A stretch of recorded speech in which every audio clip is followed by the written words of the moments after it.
So hello guys, welcome to our channel Parthian bio. आज मैं आपके सामने नीट 2025 के जो लेटेस्ट अपडेट हैं कि 2025 में जो नीट एग्जाम होने वाला है उसके रिगार्डिंग क्या चीज़ें चल रही हैं, उसके रिगार्डिंग मैं आपको कुछ बताने वाला हूं। ध्यान से सुनिएगा।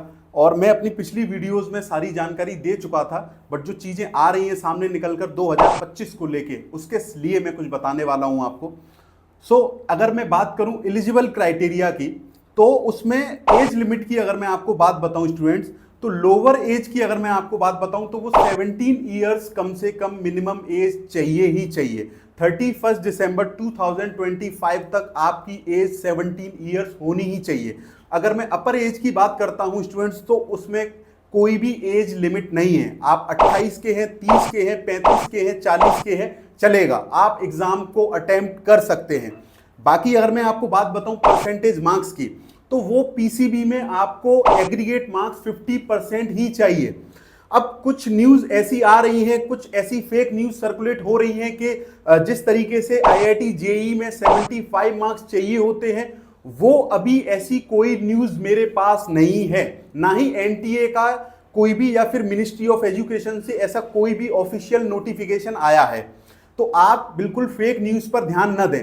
और अगर बाई चांस अगर कोई एनटीए अगर ऐसा कोई नोटिफिकेशन निकालती भी है, तो वो सडनली ऐसा कुछ भी नहीं करने वाले हैं, वो और कोई इश्यू क्रिएट नहीं करने वाले हैं। अगर उनको कोई भी एग्रीगेट मार्क्स के लिए, परसेंटेज मार्क्स के लिए अगर कोई क्राइटेरिया बनाना होगा, तो वो एग्जाम से 1-2 साल पहले, अगर वो आज क्राइटेरिया बनाते हैं तो वो अप्लाई होने वाला है 2026 में या 2027 में। तो 2025 के लिए कोई भी ऐसा अपडेट नहीं है। पीसीबी में आपको जनरल कैटेगरी में अगर आप हैं तो आपको 50% ही चाहिए, ये वाली बात हो चुकी है। अब बात आती है नंबर ऑफ अटेम्प्ट्स की। तो नंबर ऑफ अटेम्प्ट्स के लिए भी काफी मेरे पास मैसेजेस आ रहे थे, कमेंट्स आ रहे थे बच्चों के। तो मैं आपको फिर एक बात बता दूं, अभी कोई भी लिमिट नहीं है, कोई भी नो लिमिट। अभी नंबर ऑफ अटेम्प्ट्स की कि 1 होगा, 2 होगा, 3 होंगे, 4 होंगे, 5 होंगे, इसकी भी कोई भी लेटेस्ट अपडेट नहीं है। आप नंबर ऑफ अटेम्प्ट्स कितने भी दे सकते हैं। बाकी एक न्यूज और सर्कुलेट हो रही है, आप इस फेक न्यूज पे ध्यान न दें कि कंप्यूटर बेस्ड टेस्ट सीबीटी। देखिए, पहली बात तो यह है कि अगर सीबीटी हो भी जाए तो हमारे ऊपर कोई फर्क पड़ना नहीं है, हमारा मोटिवेशन डाउन होना नहीं है। बिकॉज क्योंकि हमसे चाहे आप ऑफलाइन एग्जाम दिलवा दीजिए, चाहे आप ऑनलाइन दिलवा दीजिए, बस एग्जाम दिलवा दीजिए अच्छे से, बेईमानी के बिना। बेईमानी नहीं होनी चाहिए, ईमानदारी से आप एग्जाम दिलवा दीजिए। एनटीए से मैं यही कहूंगा, चाहे आप ऑफलाइन दिलवा दीजिए, चाहे आप ऑनलाइन सीबीटी दिलवा दीजिए, हमें एग्जाम देना है। बट मैं आपको फिर एक बात बता दूं, सीबीटी एग्जाम नहीं होगा 2025 में भी, ये बिल्कुल कंफर्म समझ लीजिए। मैं दावे के साथ कह रहा हूं कि सीबीटी नहीं होगा नीट का 2025 में भी। क्यों नहीं होगा, उसका एक रीजन है, ऑफलाइन ही होगा, ऑफलाइन ही होगा स्टूडेंट्स। क्यों होगा, उसका एक रीजन है।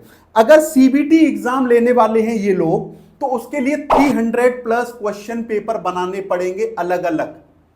और 300 प्लस एग्जाम बनाने के बाद, क्वेश्चन पेपर बनाने के बाद 300 प्लस क्वेश्चन पेपर बनाना, और 26 लाख स्टूडेंट कम से कम 2025 में एग्जाम देने वाले हैं मेरे हिसाब से। तो इतने बच्चों के लिए 300 plus question paper banana with same difficulty level, ये एक बहुत इम्पॉसिबल चीज है अभी एनटीए के लिए। तो आप इन सब चीजों को बिल्कुल दरनिकार करके कि एलिजिबल क्राइटेरिया क्या है वो मैंने आपको बता दिया, परसेंटेज मार्क्स वाला इशू क्लियर कर दिया है, नंबर ऑफ अटेम्प्ट्स वाली बात मैं आपको बता चुका हूं स्टूडेंट। बाकी सीबीटी वाली जो बात है, आप बिल्कुल जो टेलीग्राम पर जो न्यूज चल रही है या यूट्यूब पर जो वीडियोस चल रहे हैं, आप बिल्कुल फोकस्ड होकर अपनी पढ़ाई करिए और बिल्कुल ध्यान रखिए कि सीबीटी नहीं होने वाला है।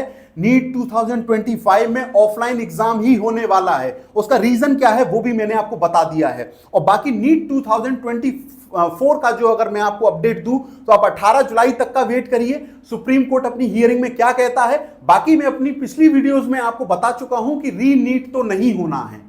मैं आज भी कह रहा हूं, मैं परसों भी कह रहा था, मैं कल भी कहूंगा, री नीट होने का स्टूडेंट्स कोई चांस नहीं है। आप जो है आगे से अपनी काउंसलिंग की तैयारी करें, अपने डॉक्यूमेंट्स तैयार रखें, और जिन स्टूडेंट्स को 2025 का प्रिपरेशन करना है वो बिल्कुल मोटिवेट होके और डॉक्टर बनने की राह पर बिल्कुल चलते रहिए। एक ना एक दिन हमारा सिलेक्शन होना ही है बच्चों। और 2025 की जो चीजें थी वो मैंने आपके सामने क्लियर कर दी हैं। और हम अपने चैनल पर जितने भी नीट के चैप्टर्स हैं बायोलॉजी के 11th प्लस 12th के, वो हम धीरे धीरे रिकॉर्ड करके अपलोड करते हुए जा रहे हैं। और आगे जितना भी सिलेबस है वो हम बहुत अच्छे से रिकॉर्ड करके स्टूडेंट्स हम अपनी वीडियोस में आपको ला के देंगे। आप चैनल को सब्सक्राइब करिए, लाइक करिए, और हमारा इंस्टा पेज पे भी पार्थियन बायो के नाम से पेज है, हम वहां बहुत अच्छे अच्छे वीडियोस आपके लिए लेते हैं और बहुत अच्छे अच्छे जो आने वाले प्रोबेबिलिटी जिनकी होती है 100%, वो क्वेश्चंस भी अपलोड करते हैं स्टूडेंट्स। आप इस बात का ध्यान रखिए। हमारा टेलीग्राम पर भी चैनल है पार्थियन बायो के नाम से, आप उसको ज्वाइन करिए, वहां हम हर वीडियो का अपना लिंक डालते हैं। यही मैं आपसे कहना चाहता हूं। और आप मोटिवेट रहिए, ध्यान दीजिए पढ़ाई पर। ये जो फेक न्यूज चलती है कि ये हो रहा है वो हो रहा है, यहां से अपना ध्यान न भटकाएं और अपना जो फोकस्ड है, जहां से आप पढ़ाई करके किताबों से आप डॉक्टर बन सकते हैं, आप उसी राह पर चलते रहिए। And best of luck for your future, और हम जीतेंगे एक दिन। Thank you.